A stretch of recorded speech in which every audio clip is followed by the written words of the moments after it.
6:30 నుంచి అర్ధరాత్రి వరకు కూడా అన్ని ఎగ్జిట్ పోల్స్ చూసాం. ఏదైతే ముందు నుంచి చెప్తున్నామో ఇటు ఆంధ్రప్రదేశ్లో కానీ భారతదేశంలో కానీ ఇక్కడ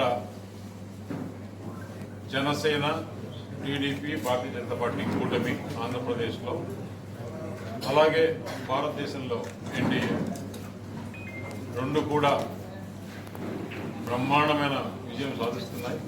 ఏదైతే ముందు నుంచి కూడా ప్రధానమంత్రి నరేంద్ర మోడీ గారు 400 సీట్లు పైచిలుకు అన్నారో, ఈరోజు భారతదేశంలో క్రెడిబిలిటీ ఉన్నాయి ఆల్ ఎగ్జిట్ పోల్స్ ఎక్కడ కూడా తేడా లేకుండా అవే చెప్తున్నాయి. ఆంధ్రప్రదేశ్లో కూడా ఈ 5 సంవత్సరాలు జగన్మోహన్ రెడ్డి వైఎస్ఆర్ కాంగ్రెస్ పార్టీ ప్రభుత్వం చేసిన నేరాలు, ఘోరాలు, ప్రజా వ్యతిరేక విధానాలు, దౌర్జన్యాలు, అక్రమాలు, అవినీతి ఏదైతే ప్రజలు చూసి విసిగి కసిగా ఓట్లేశారని ముందు నుంచి మేము చెప్తున్నాం. నిన్న ఎగ్జిట్ పోల్స్లో అదే నిజమైంది. ఏది ఏమైనా కానీ ఇటు తెలుగుదేశం పార్టీ కార్యకర్తలకు, నాయకులకు, జనసేన పార్టీ కార్యకర్తలు, నాయకులకు, ముఖ్యంగా పవన్ కళ్యాణ్ గారికి, అలాగే భారత ప్రధాని నరేంద్ర మోడీ గారికి, అమిత్ షా గారికి, పార్టీ అధ్యక్షుడు నడ్డా గారికి, భారతీయ జనతా పార్టీ కార్యకర్తలకు, నాయకులకు, మాకు ఏదైతే మేము ప్రజలకు చెప్పాలనుకున్నది మీడియా ద్వారా చేరవేశారో మీకు అందరికి కూడా ప్రత్యేక ధన్యవాదాలు తెలుపుకుంటూ నేను ముఖ్యంగా ఒకటే చెప్తున్నా, రేపు 4వ తారీఖు కౌంటింగ్ ఉంది.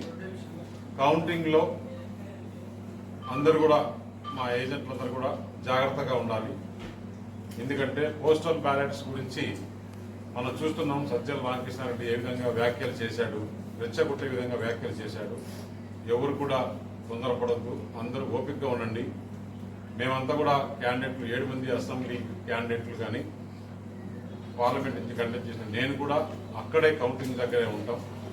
ఆఫీసర్లతో ఎప్పటికప్పుడు మాట్లాడతాం. ఎలాంటి తొందరపడాల్సిన అవసరం లేదు. వాళ్ళు కావాలనే పోలింగ్ ఆటంకాలు కల్పించాలా, లేకుంటే అక్కడ ఇది లేదు, సీల్ లేదు, అది లేదు అని చెప్పేసి ఏజెంట్లు కొందరు చేసేది ఉంది. అవన్నీ కూడా ఏం లేదు, మేము అక్కడే ఉంటాం కాబట్టి ఏజెంట్లు కూడా ఎవరు తొందరపడద్దు, ఓపికగా ఉండాలి. కౌంటింగ్ అయిపోయి లాస్ట్ స్టేజ్ సర్టిఫికేట్ తీసుకొని కౌంటింగ్ క్లోజ్ అయిన వరకు కూడా ప్రతి ఒక్క ఏజెంట్ కౌంటింగ్ హాల్లోనే ఉండాలని చెప్పేసి వారికి అందరికీ విజ్ఞప్తి చేయడం జరిగింది. రేపు మా ఏజెంట్లకు అందరికీ కూడా కాన్స్టిట్యున్సీ వైజు, అలాగే పార్లమెంట్ వైజు, అసెంబ్లీ వైజు అన్నీ కూడా వాళ్ళకందరికీ ట్రైనింగ్ ప్రోగ్రాం ఉంటుంది. మళ్ళీ 4వ తారీఖు కూడా ఎప్పటికప్పుడు మీతో టచ్లో ఉంటాం మీడియాతో. అలాగే భారతదేశంలో కూడా అంతా కూడా నేషనల్ మీడియా కూడా అనకాపల్లి పైన కాన్సన్ట్రేషన్ ఉంది. అనకాపల్లి నుంచి ఇక్కడి నుంచి కూడా లైవ్ తీసుకునే కార్యక్రమాలు ఉంటాయి. ఎందుకంటే నిన్న చూసాం నేషనల్ ఛానల్లో మొట్టమొదటిగా మన అనకాపల్లి పార్లమెంటు అభ్యర్థిగా నాతో వాళ్ళు మాట్లాడడం అందరూ దేశమంతా కూడా చూశారు. నాకు కూడా ఫోన్లు, మెసేజ్లు, కంగ్రాచులేషన్స్ ఇవన్నీ కూడా వస్తున్నాయి.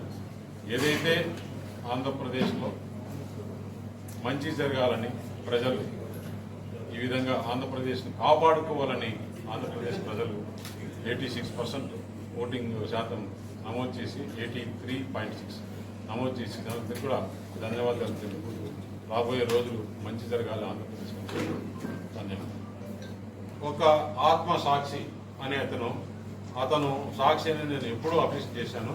అతనికి ఏమాత్రం క్రెడిబిలిటీ లేదు. ఓన్లీ సాక్షి వాళ్ళు పెట్టి నడిపించిన అతను రేపు పోలింగ్ ఏజెంట్లు కూడా ఎవరు పోరు, వాళ్ళ క్యాడర్ డిమారలైజ్ అవుతుందని ఈ ఆత్మసాక్షితో పెట్టించారు. ఇంకొకటి ఆరా అనే సంస్థ కూడా ఇచ్చారు. నేను ఒకటి అడుగుతున్నా ఆరా అనే సంస్థను. నేను కూడా ఆరా సంస్థతో చేయించుకున్నా. నాకు ఒకసారి కాదు, 2 సార్లు కాదు, 3 సార్లు ఈ ఎలక్షన్లో 7కు 7 నియోజకవర్గాలు గెలుస్తున్నాయని చెప్పాడు. అలాగే దీని పక్కన కాకినాడలో వస్తున్నాయని చెప్పారు, విశాఖపట్నంలో వస్తున్నాయని చెప్పారు, అమలాపురంలో 7కు 7 వస్తున్నాయని చెప్పారు, శ్రీకాకుళంలో 7కు 6 వస్తున్నాయని చెప్పారు. నేను ఒకటి అడుగుతున్న ఆ సంస్థని, ఇంత పోలు 175 అసెంబ్లీ సెగ్మెంట్లో చేయాలి అంటే నీకు ఎవరు మ్యాండేట్ ఇచ్చారు? 175 అసెంబ్లీ నియోజకవర్గాలు, 25 పార్లమెంట్లు చేయాలి అంటే దాదాపు 8 నుంచి 10 కోట్లు ఖర్చు అవుతుంది. ఈ ఆరా సంస్థకు ఎవరు డబ్బులు ఇచ్చి చేయించారో అది చెప్పలేదు. అలాగే కొంతమంది మంత్రులు ఓడిపోతున్నారని, 90% ఆఫ్ ది మినిస్టర్స్ ఓడిపోతున్నారని చెప్పాడు. అది నిజమే అనుకుందాం. దాంట్లో అతను చాలా తెలివిగా, టెక్నికల్గా కొంతమంది మంత్రులు అతి స్వల్ప తేడాతో గెలుస్తున్నారు, మంత్రులు ఓడిపోతుంటే 1.1% తేడా అని చెప్పేసి ఓటు షేర్ ఇచ్చాడు. ఇదే మై ఇండియా యాక్సెస్లో, ఇండియా టుడేలో 13%. ఒకవేళ ఏదన్నా 2%, 1%, 3% ఉన్నా కూడా ఆంధ్రప్రదేశ్ రాష్ట్రంలో ఈ కూటమి స్వీప్, అంటే మామూలుగా అయితే తుఫాను కూడా కాదు ఇది.